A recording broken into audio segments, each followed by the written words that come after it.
I've now played every mainline Far Cry entry until the 6th game comes out this year. It took me an hour or so before what Far Cry 3 really was clicked in my head.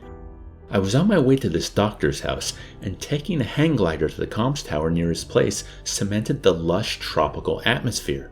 The beaches, the waves gently lapping up the sand, and the small concentrations of enemies hanging out together. It reminded me a lot of the first game. Now 3 is obviously where the open world formula of the Far Cry series really took hold, not just because of the towers that uncover the map and the outposts that need freeing in every area, but the freeform nature of getting from point A to point B.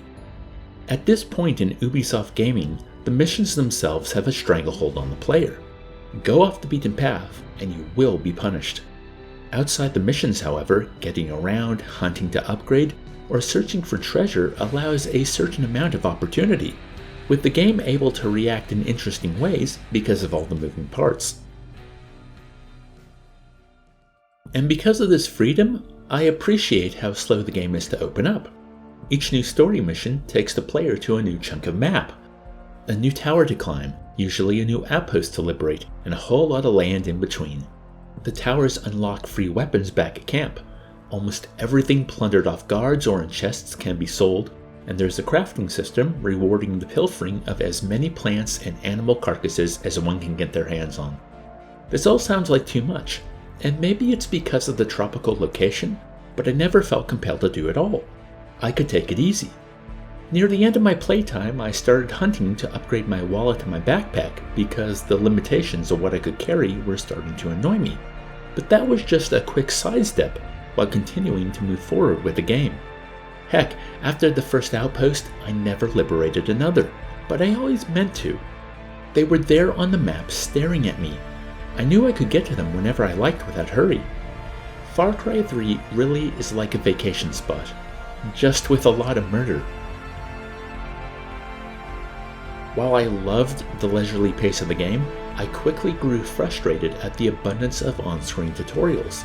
They took up eyeline real estate. To remove them, I had to open up their information in the menu. If I was playing this on a console or even using a controller, I imagine that I would press the select button to enter the menu and then select to go right back to the game. But with a mouse and keyboard, I pressed escape to access the menu, and then I had to escape through 3 other submenus to get back to the game. It was either put up with the text on screen or go through this hassle. Thankfully, the longer I played, the fewer tutorials I saw and the less obtrusive they were, but it was a constant irritation during my first hour. It felt thematically like that mosquito that you can't get rid of, always buzzing in your ear. So, would I recommend Far Cry 3? No. It has an entertaining villain, it opens up at a leisurely pace, and it was fun to spend time in, but it also feels like a proof of concept.